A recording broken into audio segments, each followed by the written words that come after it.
Assalamualaikum warahmatullahi wabarakatuh. Di sini kami akan mempresentasikan tugas mata kuliah Pancasila kami sebagai pemenuhan tugas UAS yang berjudul Dampak Peraturan Bersama Menteri Agama dan Menteri Dalam Negeri nomor 6 dan 9 tahun 2006 terhadap kebebasan beragama pada pasal 29 ayat 1 dan 2 UUD 1945.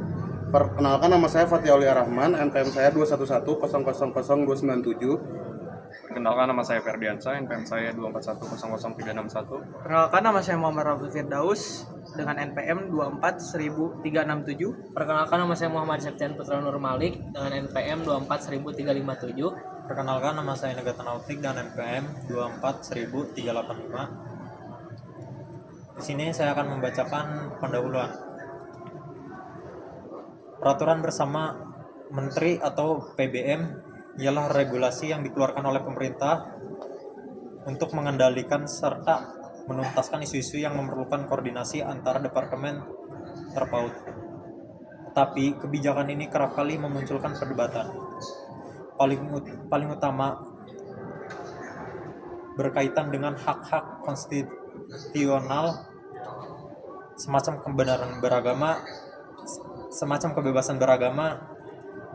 Indonesia selaku negeri yang menjunjung besar pluralisme serta keberagaman membagikan jaminan kebebasan beragama dalam pasal 29 ayat 1 dan 2 Undang-Undang Dasar Negara Republik Indonesia tahun 1945 atau bisa kita sebut juga Undang-Undang 1945. Pasal tersebut secara eksplisit mengakui kebebasan setiap warga negara untuk memeluk agama serta beribadah sesuai dengan agamanya masing-masing.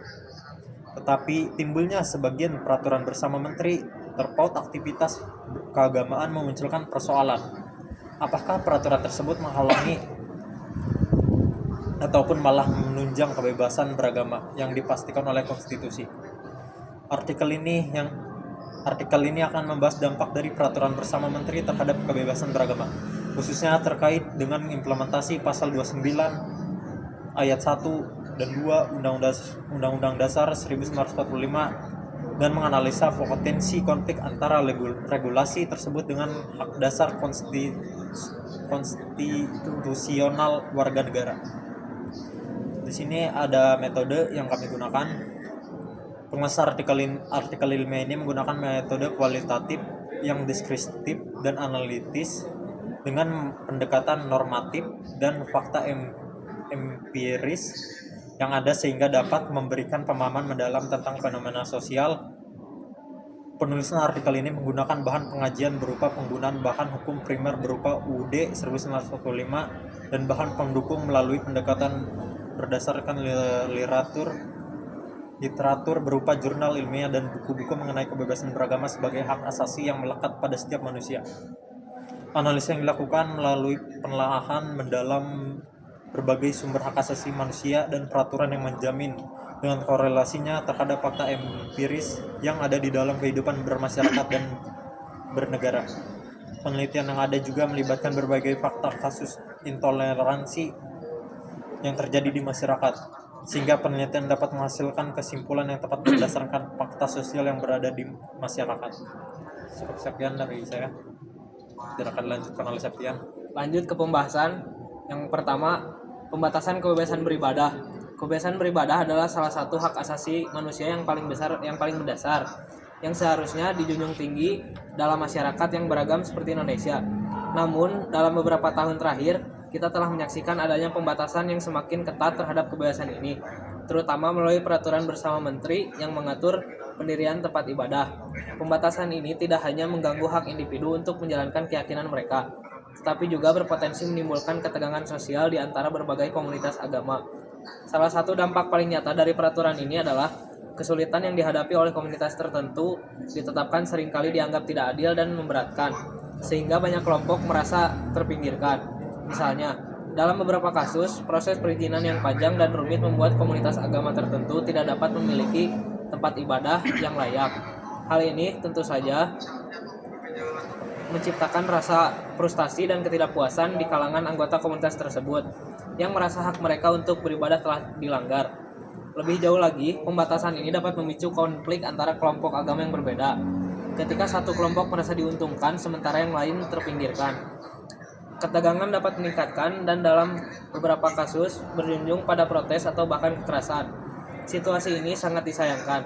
Mengingat Indonesia dikenal sebagai negara yang kaya akan keragaman budaya dan agama, toleransi seharusnya menjadi landasan bagi interaksi antar umat beragama, bukan sebaliknya. Di tengah situasi ini, banyak organisasi masyarakat sipil dan aktivis hak asasi manusia yang berjuang untuk menuntut perubahan. Mereka menekankan bahwa setiap individu berhak untuk menjalankan ibadah sesuai dengan keyakinan mereka tanpa rasa takut karena pembatasan. Suara-suara ini penting untuk didengar karena mereka mencerminkan harapan masyarakat akan terciptanya lingkungan yang lebih inklusif dan harmonis.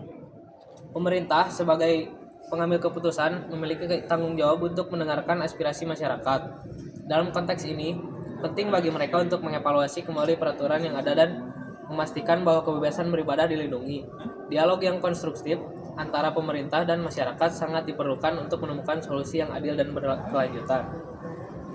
Di sini akan dilanjut oleh saya. Di poin kedua ada diskriminasi terhadap agama minoritas. Diskriminasi terhadap agama minoritas adalah masalah yang sangat nyata dan seringkali menyakitkan. Di banyak tempat, termasuk Indonesia, orang-orang yang menganut agama yang berbeda dari mayoritas sendiri seringkali menghadapi berbagai kesulitan dalam menjalankan keyakinan mereka. Salah satu bentuk diskriminasi yang paling terlibat adalah pembubaran tempat ibadah, serta ada bayangkan jika pembubaran tempat ibadah itu di mana Anda merasa tenang dan dekat dengan Tuhan, tapi malah ditutup dan dibubarkan.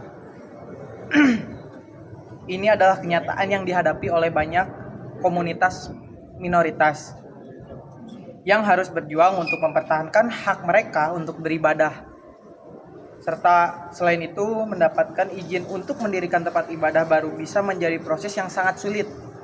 Banyak komunitas minoritas merasa terjebak dalam birokrasi yang rumit dan syarat-syarat yang tidak adil. Sementara itu, kelompok mayoritas seringkali mengalami kesulitan yang sama.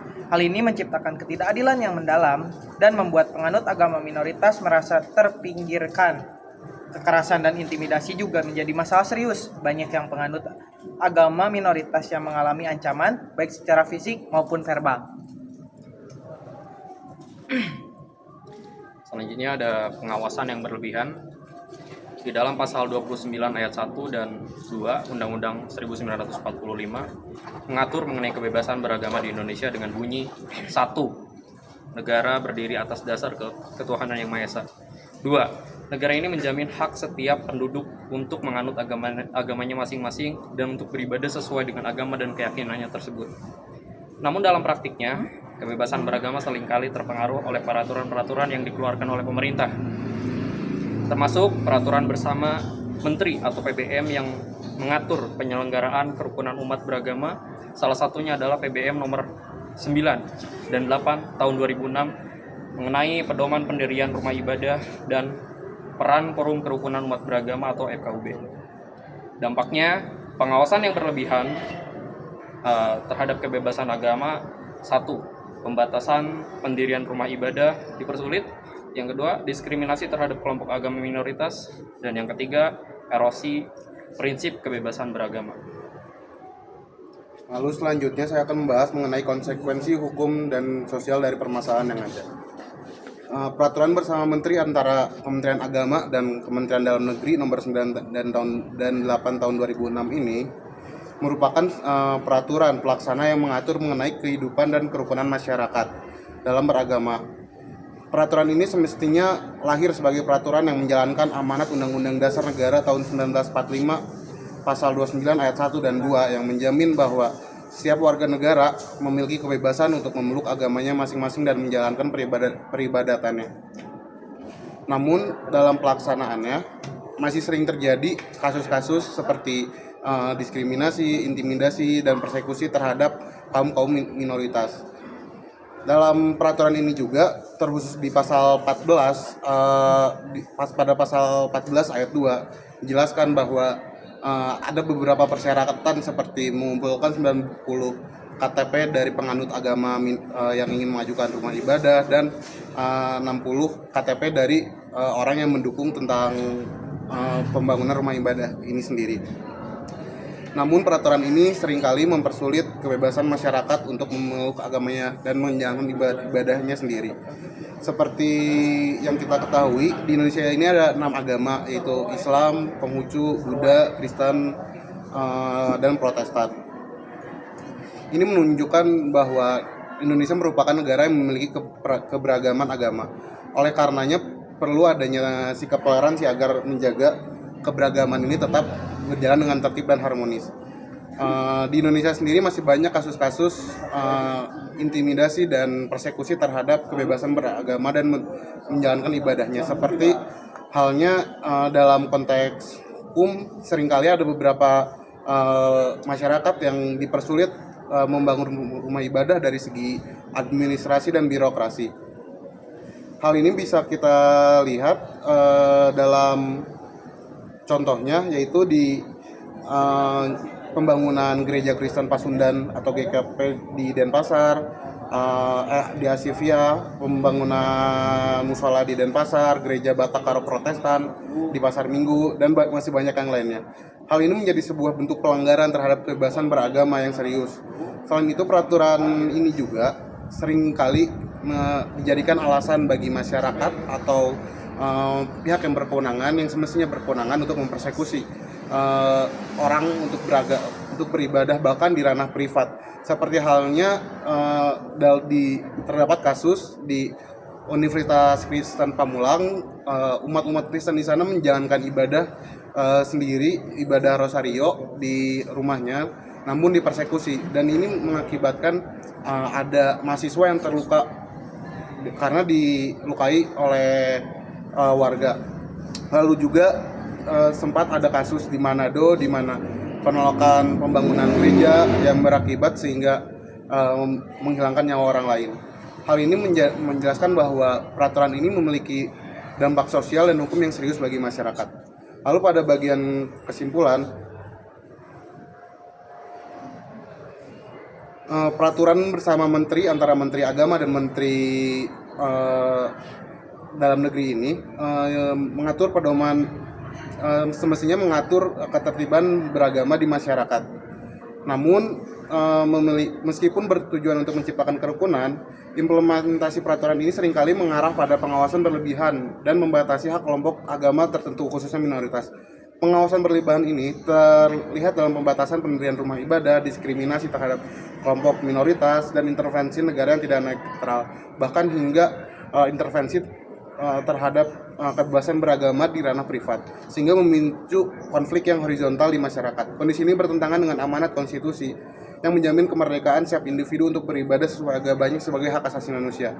Oleh karena itu, perlu adanya pengaturan lebih lanjut agar lebih dari peraturan ini agar sesuai dan sejalan dengan prinsip yang ada dalam Undang-Undang 1945, sehingga dapat memperkuat rasa keberagaman dan kerukunan dalam beragama di negara Indonesia. Sekian dari kami. Mohon maaf bila ada kesalahan kata atau ucapan yang tidak disengaja. Wassalamualaikum warahmatullahi wabarakatuh.